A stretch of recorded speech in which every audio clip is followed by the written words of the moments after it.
Hey everyone, in this video we're going to go through all 8 NRL games coming up this weekend and which players from each of these games are most likely to cross for a try to help with your try scorer bets. And we're going to do this through statistics and the bet research. So I'm going to break down about 25, 26 different players, 3 to 4 from each game. Obviously you don't want to go through and back every single one of these players, but using this information is going to guide you into which players are the best possible bets. And in the NRL Best Bets membership, that's where I post everything I'm betting and where you can use all these tools for yourself. But I want to run you through how you can go through and properly choose try scorer bets in a similar way you can choose full game bets, because you don't just need to randomly pick certain players based off your memory or just because you can actually have real information to back up that decision-making process. So that's what I'm going to show you in this video. Also, what I recommend when you're betting try scorers to be the most consistently profitable you can be is back any player you're backing to score a try, back them to win the same amount. So don't just put the exact same amount. Say you're betting $20, don't just put $20 on every try scorer, because some try scorers, they're going to be paying $1.80, other ones are going to be paying $4. So what you want to do is stake more on the players that are at the shorter odds and less on the players at the longer odds. And if you do the calculations and back every player to win either 1 or 1.5 units, that's going to set you up best going forward. First game we're going to look at Thursday night, the Melbourne Storm versus the Penrith Panthers, grand final rematch. And there's 4 players that I want to take a look at in this game. Firstly, for the Melbourne Storm. Now, when it comes to this tool that you're looking at right here, currently for the final round in 2025, we're still using 2024 data of these sides.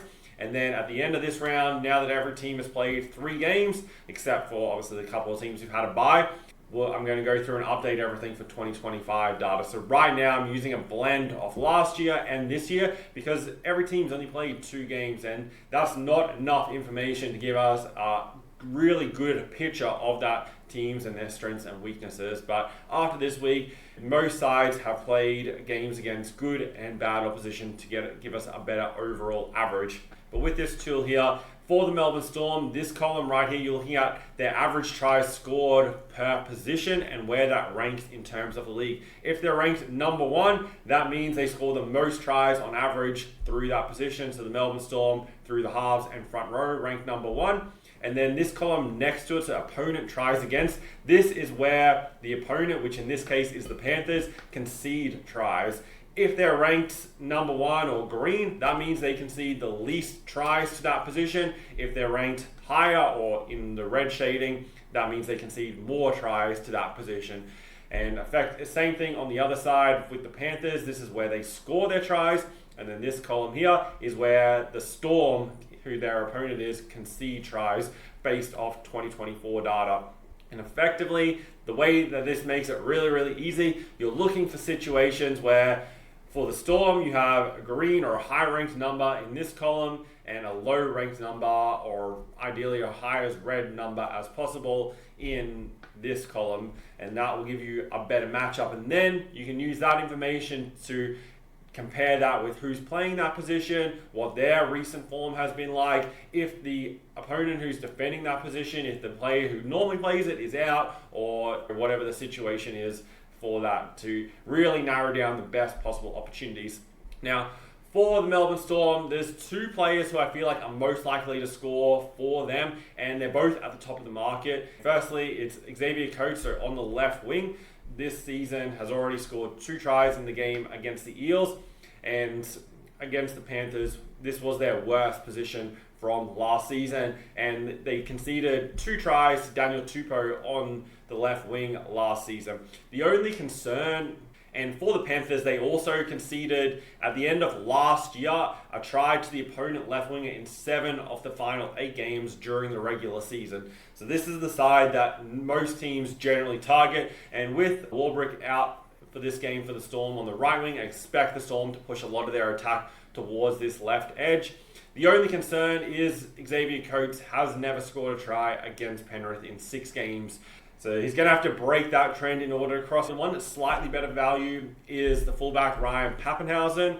Penrith haven't conceded any tries to a fullback so far this year. Last year, they weren't good, but they also weren't bad either. They were kind of a mid-range team. Pappenhausen hasn't scored in the past 3 against them. However, with Dylan Edwards out of the team for Penrith, Pappenhausen gets an opportunity to step up. He has the opportunity to blend into the back line at different stages where he may not be covered. Now, this may also set it up for the wings or centers to capitalize on this, but it could also be able to generate line breaks playing up against a less experienced opponent in the Panthers fullback. So he would be my second option for the Storm. And then for the Panthers, I think for this game you can really only focus on the wings.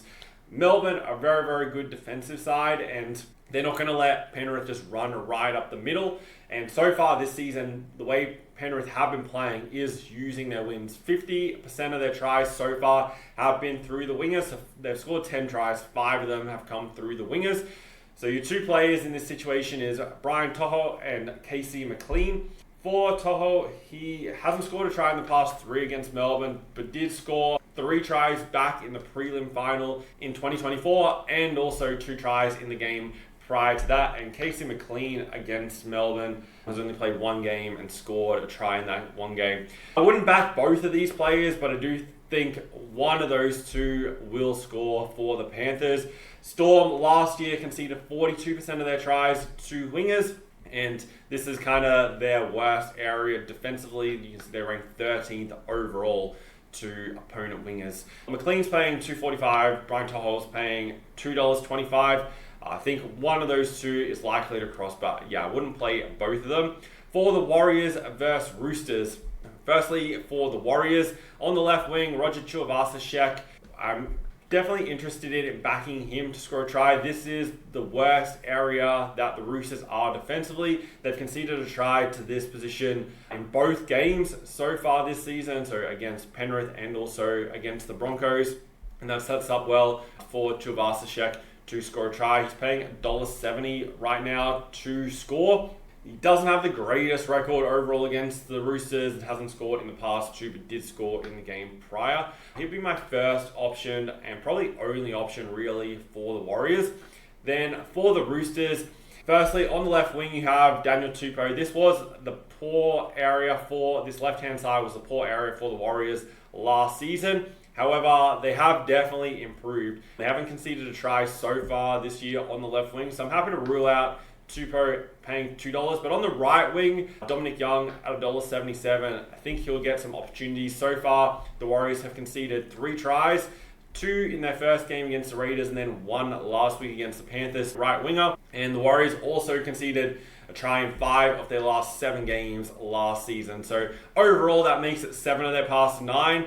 They've conceded a try to this position, and we know Young is the leading try scorer for the Roosters, and I think he'll get his opportunities. So Tuivasa-Sheck on the left wing for the Warriors, and then on the right wing, Dominic Young for the Roosters. The other player that's definitely of interest for me is the Roosters left centre, Mark Nawaqanitawaze. At $3.40, you definitely want to shop around with different companies for prices on your try score bets. That's one thing for sure. Sportsbet paying like $2.40 for him to score a try. Bet365 are paying $3.40, so that's a huge difference. You're getting like your entire stake again on top in winnings.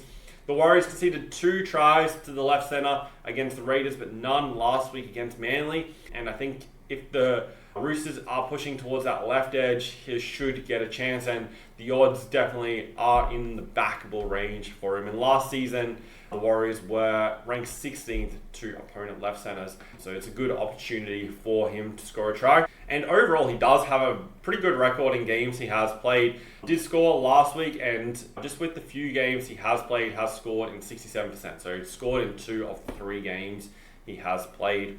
Then we have the Broncos versus Cowboys on Friday night. With Broncos try scorers for the Cowboys, their attack's just been really, really lackluster. And until they turn it around, I can't back any of their players with confidence. Now, for the Broncos, both their wingers are pretty short odds.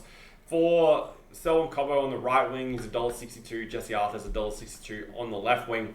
If I was to take one of these 2 players, I would definitely lean towards the right wing in Selwyn Cobbo. He's paying, as I said, $1.62. The Cowboys have conceded 3 tries to the right winger so far. 1 in the opening game against Manly, and then through Jason Saab, and then 2 to Sam Stonestreet against the Sharks last week. Last year, this was their worst side. Their left edge defense is a lot better. So the Broncos should push their attack towards this right-hand side, which also brings Dean Mariner into play as well. He doesn't have the greatest record of crossing for a try, but did score in the last game against the Cowboys. But for Cobbo, he scored in 2 of the past 4, and I think he'll definitely get a good opportunity to score some tries in this game. On the left wing, Jesse Arthurs is coming off a hat-trick last week, and this is like kind of the only one thing that concerns me with this game is the way the Broncos do play. As last week, when it wasn't really working, they kept going towards the left edge, but did end up scoring 3 tries through that position against the Raiders. But I think this week they should go against the Cowboys. They need to go back towards the right. So I think that takes Arthurs out of play. The Cowboys have only conceded 1 try so far this year to the opponent left winger. So the Broncos, the better matchup for them is going to the right. So I prefer Cobbo as the option. 2 other positions I want to talk about for the Broncos. Firstly, in the second row. This season, the Cowboys have conceded 2 tries in each of their games to the opponent's second rowers. However, the Broncos are the worst team at taking advantage of that. So there's not really any players that you can count on that are consistent enough and worthwhile backing to score a try. But if you can find one, then it's definitely a good option here. Jordan Ricky he scored in the last game against the Cowboys. So he's probably the best option of the current starting second row for the Broncos. He's paying $3.90. It's a good matchup for him. And if it does turn into a blowout, he might get some opportunities. And then the other position for the Broncos is at fullback. So Reece Walsh is currently near enough to favourite to score a try in this game. There is that bit of pressure on him to show up and perform after last week's effort against the Raiders. But the Cowboys have conceded no tries in 12 of their last 13 games to opponent fullbacks. And a lot of these tries that's contributing to this ranking here are from early last year. Since the midway point, or 2/3 of the way through the season, they really stopped opponent fullbacks exposing them. And so I don't think it's a great matchup for Walsh unless he puts in a huge effort in comparison to last week. The Sharks versus Rabbitohs. For the Sharks here, you definitely want to be looking at the wingers. The Rabbitohs conceded last season the second most tries to opponent wingers. This year, they've conceded 4 tries so far to the right winger and only 1 try to the left winger so far. So teams have been having success going towards the right wing, which sets up for Sam Stonestreet. He's paying about $1.50, $1.55 to score a try. And considering the Rabbitohs have conceded half their tries to this position, and they also conceded a try in 7 of their last 8 games last season, Stonestreet definitely should get opportunities to score. Even though he's short odds, it does look likely that he'll cross for a try in this game. He's coming off a double last week as well, and a player that is definitely keen to make a mark, filling in for Sione, and he's scored a try in 86% of games he's played over the past 2 seasons. On the left wing, you have Ronaldo Mulitalo. He's slightly shorter in the odds side of things compared to Stonestreet, and for that reason, of the 2, I'd rather back Stonestreet. But Mulitalo, definitely a prolific try scorer for the Sharks. Late scores a try in 55% of games, so not quite as efficient. Wouldn't be surprised at all if he does cross for a try. The other player for this game is in the halves for the Sharks, Braden Trindle. Rabbitohs conceded 2 tries to the opponent halves last week. And last season, they ranked 15th to opponent halves, and Trindle has scored 4 tries across the past 4 games against South Sydney, and at least 1 try in 3 of the past 4. And at $3.60 wouldn't surprise me at all if he crosses. So, for example, and what I do when choosing which bets I'm going to put on for an entire round is I'm not only looking at specific games, but then I'm weighing bets up against each other to determine where even the more value is. So, for example, I was to compare Jordan Ricky at $3.90 to score a try for the Broncos, or Trindle to score a try for the Sharks at $3.60. The definitely better option is Trindle. The next game on Saturday, we have the Dolphins at home against the Tigers.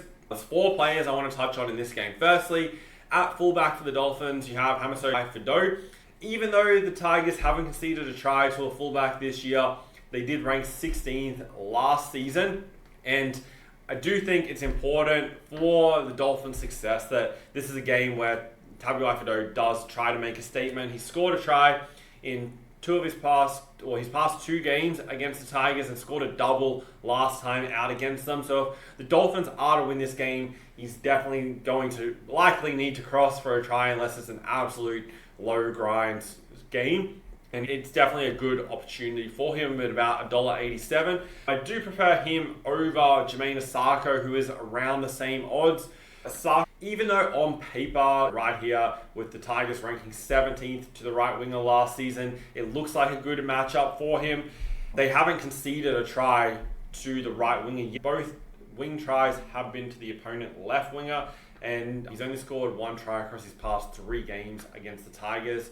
But for his overall record, scores a try in just 38% of games. So at that $1.70, $1.80 kind of range, I just think is a little bit too short, and definitely prefer backing those scores in 56% of games. And I think this is a very important game for him to step up and get involved in this Dolphins backline, which has been struggling lately. Then for the Tigers, the 2 wingers are your most likely try scorers in this game. They're both $2 or above. So on the right wing, Sania Trai is coming off a hat-trick last week.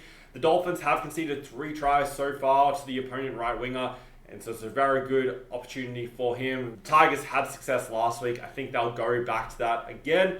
And considering the Dolphins have been conceding tries, wouldn't surprise at all if Kruger crosses in this game. And I think at above even money is probably the best of the try scorer bets in this game. Then on the left wing, you have Skelton. The Dolphins did concede 2 tries in their opening game against the Rabbitohs to the left winger, but then none last week in the game against the Knights. Of the 2, I definitely prefer Truva, but both are definitely good options against this Dolphins defense. But yeah, slightly leaning towards that right side. I think the Tigers, that's the way they're likely to play and go back towards that edge. Titans versus Knights. For Gold Coast, I'm not really keen on any players for them to score this week. Don't think there's a great deal of good options for them. With Cam Pereira out for this game, you'd expect they probably push more so towards Jojo Francis's wing. So going towards more so the right edge. But the Knights are a very good defensive side, and I think that'll limit the amount of opportunities Gold Coast get. For the Knights, I'm likely going to back one of their wingers. So on the left wing, you have Greg Marju. Titans conceded a try last week against the Bulldogs to left winger. That was Marcelo Montoya, the first try of the game. And for Marzu, he did score in the opening game of the season, but didn't score last week. Hasn't scored in the past 2 against the Titans, but did score 3 back in a game that was a bit of a shootout. But I think this is a good situation for him on that left wing. And then also on the right wing, you have James Schiller. The Titans didn't concede any tries last week in their game against the Bulldogs to the right wing, but did concede 6 tries in their final 4 games last season, and at least 1 in each of those 4 games. So that definitely brings Schiller into play. He's been a little bit more successful than Marzu so far this season, scoring 2 tries compared to Marzu only having the 1 try in the opening game. Overall, percentage-wise, Schiller scores in 57%, Marzu in 30%. Of the 2, at the better odds, I'd lean towards a Schiller at the 205 compared to $1.83 for Marzu. The interesting thing about this game is the Knights, as you can see here, tend to score a lot of their tries through their centers. But the Titans didn't concede any tries to the centers against the Bulldogs. With Crichton and Bronson Cherry playing in the centers, they can score a lot of tries to that position. Titans didn't concede any last week, and they only conceded 1 try to either center in their final 7 games last season. So it's not really a good situation for these Knights centers, so that's why I'm more so looking to the wings, and particularly the right wing in James Schiller. On Sunday, the first game, the Eels versus Bulldogs. Definitely not keen on anyone for the Eels in this game. And similar story to the Cowboys, until their attack sorts itself out. Can't really back any players with much confidence at all. But for the Bulldogs, there's 3 players I have shortlisted. The first one is one that I'm probably least likely to bet, to be honest, of the 3, and that's on the left wing in Marcelo Montoya. The Eels have conceded 3 tries to the left winger so far this season. Last year, this was one of their worst positions defensively.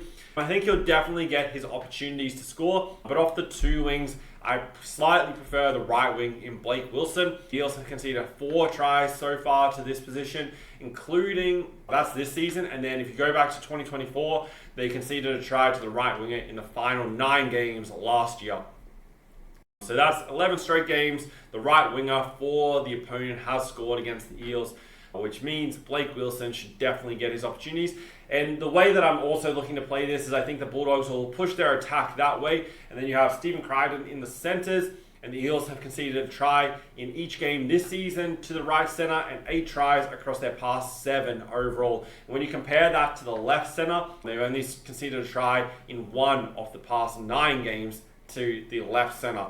So of the two, and the way the Eels defend, expect the Bulldogs to be pushing to the... That definitely brings Wilson into play at around $1.70, $1.80 range, and he scored 3 tries across his past 2 games against the Eels. And then also with Stephen Crichton, he's paying $2.55. He scored 3 tries across his past 2 games against the Eels as well. So expect one, if not both of those players to score a try in this game. And then final game, Seagulls versus Raiders. For this game, there's 2 main players that I'm definitely interested in, and 2 players where they have effectively good matchups when you look at 2024 data, but not when you look at this season so far. Last year, the Raiders' defense to opponent centers was really poor and overall ranked 16th in the league. And you generally expect Manly to take advantage of that, but Canberra have improved that this season. They're yet to concede a try to an opponent's center, but for this game, I'm definitely interested in the left wing in Lehigh Hopper for the Seagulls. So on the left wing here, that's the area that we're looking at. Canberra have conceded 6 tries to this season, and 4 of those 6 tries have been to the opponent left winger. So that's their issue defensively, and expect Manly to target that. So that definitely brings Lehigh Hopati into play to score a try in this game. He's yet to cross for a try this season, but at 210 against the Raiders' most weakest defensive position, I think it's a good opportunity. He also did score in his only game against Canberra. And then for the Raiders, Xavier Savage comes back into the side on the right wing. The Eels have conceded a try each game this season to the opponent right winger. This was one of their worst areas last season defensively, ranked 13th overall. Xavier Savage scored a double in his opening game this season against the Warriors and has scored in 2 of the past 3 against the Seagulls, and currently paying $2.05 to cross for a try in this game. So that's my summary and short list of all the games coming up this weekend when it comes to try scorers. Hopefully by listening through this, you can see why these players are most likely to score and why some are stronger bets than others. Hopefully you found this video helpful. Good luck with your bets this weekend. If you're interested in following along with my bets and following my exact strategy right throughout the season, definitely check out the NRL Best Bets. I'll put the link to that in the description. That's where I post everything I'm betting. I do additional previews and betting shows and breaking down matchups of why I'm betting certain things. Plus, you get everything I'm betting with the staking, so you can follow along exactly and profit with your bets on the NRL. And kind of in a way, you get to follow knowing that every single week and every single month, you're profiting on the NRL. So definitely take a look at that, and I'd love to help you profit betting on the NRL this season.